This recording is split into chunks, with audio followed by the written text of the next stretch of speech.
প্ৰথম কথাটো হ'ল জুবিন গাৰ্গৰ আমি যদি মৃত্যুৰ কথাটো ক'বলৈ যাওঁ, ছিংগাপুৰত মৃত্যু হৈছিলে।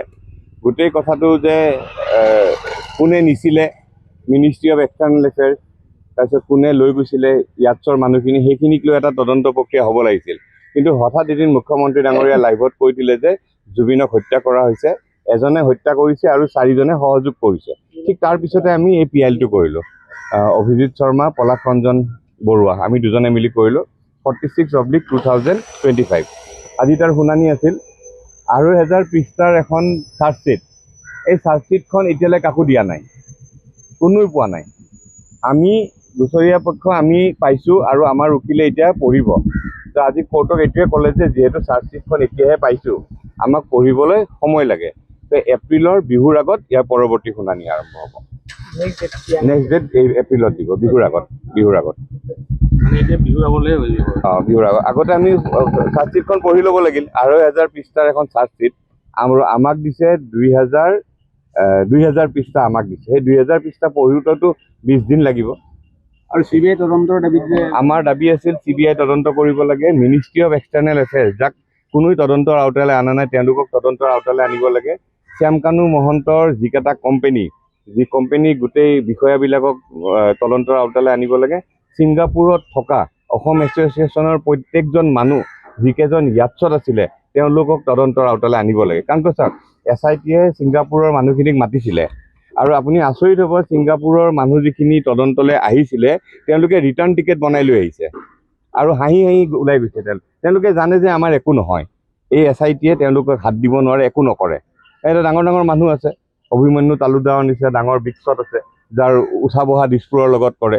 তো এইকাৰণে তন্ময় ফুকন আছে, এজন সাংবাদিকৰ ককায়েক আছে, কোনোবা শৰ্মা, যিয়ে নহওক। এতিয়া কথাটো সেইকাৰণে এক্সটাৰ্নেল এফেয়াৰ্ছৰ আমাৰ অসমৰ যিজন মুৰব্বী প্লাছ আসাম এছ'চিয়েশ্যনে গোটেইকেইজনক যাতে তদন্তৰ আওতালৈ আনিব পাৰোঁ, সেইটোৱে আমি দাবী কৰিছোঁ। লগতে CBI তদন্ত চব একেলগে হৈছে, গোটেই টোটেল 4খন পেটিশ্যন। আমাৰটো হ'ল 46 আৰু বাকী 3টা আছে, চব একেলগে হৈ গ'ল। কিবা হ'ব বুলি আশা কৰা নাই? এনেকৈ যদি যায়, এইটো পদ্ধতিৰে যদি যায়, বা কোৰ্টত যিটো জুবিন গাৰ্গৰ যিটো কেছ 2,000 পৃষ্ঠা কিয় কৰিলে, 394জন সাক্ষী কিয় আনিলে, আচৰিত কথা। এই গোটেইবিলাকক যদি আনিব লগা হয়, তেতিয়াহ'লে 20 বছৰ পিছত যদি জীয়াই থাকোঁ, আমি আকৌ আপোনালোকৰ আগতে ক'ম, মই আকৌ আপোনালোকৰে ক'ম, no one kill Zubeen Garg. আৰু এটা কথা ঠিক যে মানে এই গোটেই প্ৰক্ৰিয়াটোত কি হয় কি নহয় আমি নাজানো। চৰকাৰে কৈ আছে ফাষ্ট ট্ৰেক বনাম বুলি কৈ আছে। ফাষ্ট ট্ৰেক বনাইছে কিন্তু দিয়া নাই। চাওক, ফাষ্ট ট্ৰেক নবনাওঁতেই অসমৰ চবতকৈ ডাঙৰ শত্ৰু শ্যামকানু মহন্তৰ বেংক খোলা গ'ল। অসমৰ দ্বিতীয় চবতকৈ ডাঙৰ শত্ৰু সিদ্ধাৰ্থ, এটা অনা অসমীয়া বনিয়া, যোনে জুবিনৰ পইচা লৈ পেলাই বেপাৰ কৰিলে, তেওঁ ব্যৱসায় খোলা গ'ল। তো ফাষ্ট ট্ৰেক কোৰ্ট বহাৰ লগে লগে তেওঁলোকে যে বেইল নাপাব তাৰ কোনো মানে নাই। বেইল তেওঁলোকে পাব। আৰু পৃথিৱীত কোন মানুহ জেলত থাকিব বিচাৰে? পৃথিৱীত চাগে এই 5জনেই আছে নেকি যি জেলত থাকিব বিচাৰি আছে, তেওঁ ওলাই আহিব নিবিচাৰে।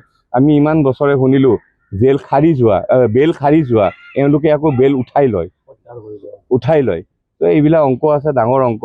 আমাৰ পূৰা বিশ্বাস, ন্যায়ালয়ৰ ওপৰত আমাৰ বিশ্বাস আছে, আমাৰ কেছটোলৈ আমি কিবা এটা জাষ্টিছ দিব পাৰিম।